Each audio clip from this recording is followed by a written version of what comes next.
আমার কথা হলো টাইম টাইম যে বিষয়গুলো আসবে সেই বিষয়গুলো আমরা পার্লামেন্টে একটা জায়গা, ওইটা ঠিক আছে, কারেক্ট।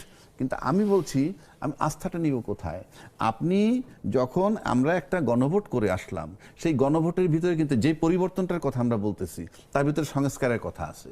সেই সংস্কার যদি আমরা করি, সেটা বারবার একই কথা বলতে হয়, সেই সংস্কার করলে রাষ্ট্রের কোনো ক্ষতি হবে না, সেই সংস্কার করলে দেশের সাধারণ জনগণের কোনো ক্ষতি হবে না, সেই সংস্কারটা করলে বিশ্বে এটার কোনো প্রভাব পড়বে না, বা ডিপ্লোম্যাটিক রিলেশনে কোনো হ্যাম্পার হবে না, পিওর আমাদের আভ্যন্তরীণ, সেটা আমরা করতে পারতেছি না। দ্বিমত কেন? দ্বিমত হইল যে দল এক্সিকিউট করবে তারা যদি দেখে যে তাদের ক্ষমতার ভারসাম্য নষ্ট হয়, তাদের ক্ষমতা কমে যায়, তাদের মেয়াদ কমে যায়, অনিশ্চয়তা হয়, সে কারণে। তা নাহলে আপনি আমাকে বলেন, আপনি অফিসিয়ালি যখন বললেন যে গণভোটে হাতে ভোট দিবেন, তারপরে গণভোটে হাতে ভোট পড়ল, হা জয়যুক্ত হইল, সেই দল আজকে ক্ষমতায় গেল, তারপরে উনি ওত নিলেন না প্রথম দিনেই। সেটা তো নিয়েছেন সাংবিধানিক কিছু মানে বাধ্যবাধকতার কথা তারা বলেছেন, আইনের সীমাবদ্ধতা। আপনি বাধ্যবাধকতা কিন্তু কোথায়?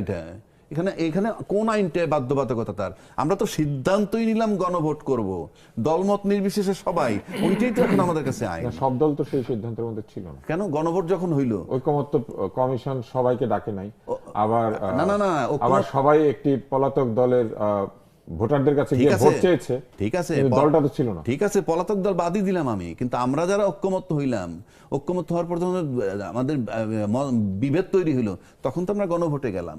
তো গণভোটে যাওয়ার পর যারা আজকে ক্ষমতায়, সেই দলই বলছে যে হাতে ভোট দিবেন, এবং হা জয়যুক্ত হয়ে গেল, এরপর তার কথা চলে না। এখন যদি আপনি এখান থেকে সরে যান, কি করার আছে? কারণ একজন দায়িত্বশীল মন্ত্রী অলরেডি বলছে, আমরা গণভোটে যদি রাজি না হইতাম, আমরা নির্বাচন পাইতাম না। এই যে কথাটা, এটাই তো মনে হয় যে আমরা প্রতারণার মধ্যে পড়ে গেছি। তো এটা গেল একদিক। পাশাপাশি যদি আপনি আরেকটা দিক আসেন, আমরা কতগুলো মেজর সিদ্ধান্ত কিন্তু অলরেডি নিয়ে নিছি। মেজর সিদ্ধান্ত বলতে কোনটা? আপনি যদি ধরেন বাংলাদেশ ব্যাংকের গভর্নর পরিবর্তন, বাংলাদেশ ব্যাংকের গভর্নর কিন্তু পুরা দেশের অর্থনীতির নিয়ন্ত্রক। এক সহজ ভাষায় বলি, অর্থনীতির মানে মুদ্রা ব্যবস্থা বলেন, দেশের অর্থনীতি বলেন, সবকিছু, সমস্ত ব্যাংকগুলাকে সে কন্ট্রোল করবে। আপনি মুদ্রা ছাপাইতে হইলে বা বানাইতে হলে সিদ্ধান্ত নিবেন, তার সাথে কোথায় মুদ্রাস্ফীতি হয় কিনা, এগুলো আপনার সব, রিজার্ভের সাথে সম্পর্ক, সবকিছু যদি মিলান, সেক্ষেত্রে আপনি দলগতভাবে তাকে পরিবর্তন করতে পারেন। কিন্তু আপনি যাকে দায়িত্বটা দিলেন সে নিজে ঋণ খেলাপি।